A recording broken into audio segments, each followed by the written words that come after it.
자, 또 다른 용의자 한 명을 캄보디아에서 검거했습니다. 이렇게 되면 국내 정읍에서 한 명 잡았고요. 캄보디아에서 한 명 잡았어요. 태국에서 범죄를 일으키고 캄보디아까지 도망갔군요. 다른 한 명은 지금 미얀마로 도주한 건 아니냐라고 추정을 하고 우리가 쫓고 있습니다. 함께 보시죠. 자, 동남아로 많은 범죄 도피자들이 도망가고 현지에서도 범죄를 벌이고 있지만 동남아는 우리랑 공조가 잘 돼요. 자, 태국에서 드럼통 살인을 저지른 이 3명의 용의자, 한 명은 국내 정읍에서 잡았고요. 한 명은 캄보디아에서 잡았습니다. 그리고 다른 한 명은 미얀마로 도주한 것으로 보고 추적 중에 있습니다. 3명 모두 다 한국에서 절도 등의 전과가 있는 사람들입니다. 특히나 더욱 이 범죄가 충격적인 건 한국인에 의한 한국인을 대상으로 한 강력범죄라는 것, 그것도 동남아 해외에서 벌어진 범죄라는 것입니다. 그런데 이 시신이요, 손가락이 모두 잘려있다라는 점이 더욱더 잔혹한 대목입니다. 태국 현지 공영방송 보도에 따르면 사망 전에 절단됐다면 고문의 일환, 사망 후라면 신원 확인을 어렵게 하기 위한 목적이다라고 분석하고 있습니다.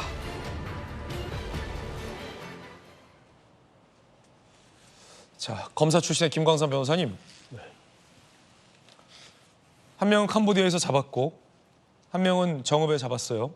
다들 강력범죄 이후에 태국 현지 매체에서도 공개적으로 보도를 하자 뿔뿔이 도망치고 있는 중인데 한 명은 지금 미얀마로 도망치고 있는 것 같은데 곧 잡힐 것 같아요.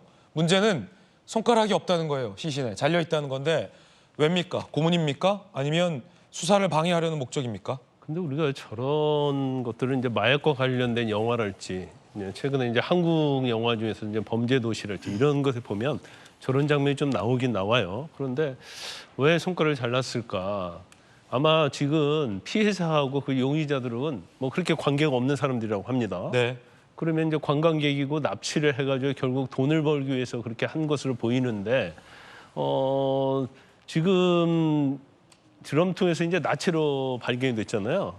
저수지에 넣어서 유기를 한 것인데 그러면 왜 손가락을 잘랐을까? 만약에 이제 뭔가 고문을 하기 위해서 생존에 잘랐다고 한다면 이제 고문 과정에서 그렇게 했을 것이고 죽은 다음에 만약에 이 손가락을 절단했다고 한다면 결국 우리가 사람의 어떠한 뭐 신원을 확인하려면 제일 가장 빠른 방법이 지문이거든요.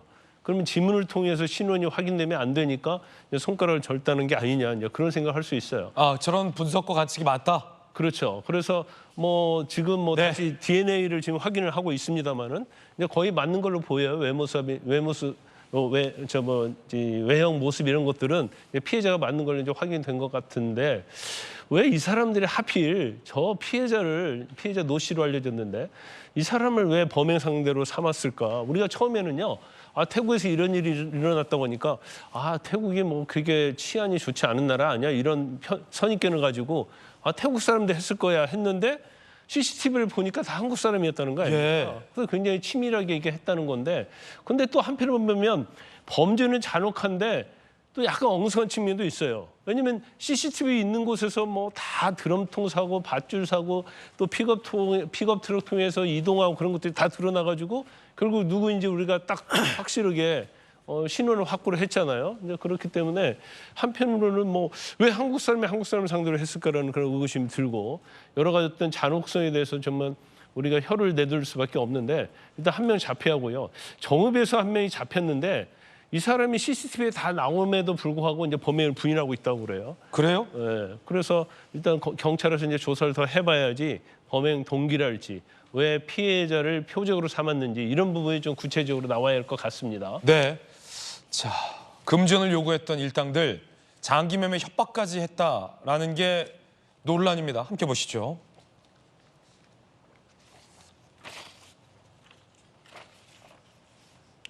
자, 용의자 3인방 피해자 가족에게 1억을 몸값으로 보내지 않으면 살해 후 장기를 매매할 것이다라고 협박을 했다라고 합니다.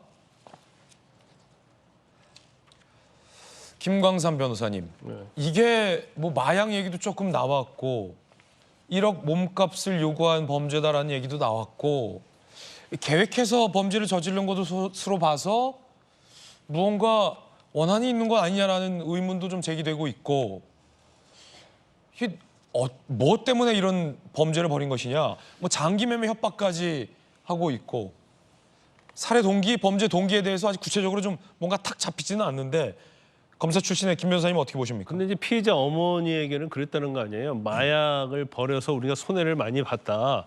그래서 우리나라 돈으로 1억 한 1,000만 원 상당을 보내라 이렇게 얘기했다고 그래요. 그래서 이제 우리가 보통 추측할 때는 마약과 관련해서 피해자와 관련된 게 아닌가 이제 그런 생각을 했었는데 대부분 이제 관광을 가잖아요. 그럼 이제 한국으로 돌아올 때 마약을 좀 소지해서 이걸 뭐 한국에 좀 반입을 하고 이런 수법들이 꽤 있어요. 고액 뭐 알바시로 돈을 주면서. 근데 아마 이것을 부인했을 가능성도 피해자가 이걸 하지 못했다고 할 수도 있고 경우에 때는 뭐 마약을 강제로 가져가라고 했는데 이걸 어디다 버려버리고 그냥 한국에 오려고 했을 수도 있고 아니면 이 마약과 전혀 관계가 없음에도 불구하고 뭔가 인질로 잡고 이제 몸값을 요구했을 가능성도 상당히 크고 여러 가지 이제 경우의 수가 좀 있을 것 같아요. 그런데 이제 마약 얘기를 한 걸 보면 단순히 마약과 관련이 없는데 이런 얘기를 했을까 이제 그런 이제 약간 의구심이 들어요. 그런데 이제 경찰에서 조사한 거에 의하면 피해자하고 용의자들은 아무 관련성이 없었다고 얘기한 거 보면 네.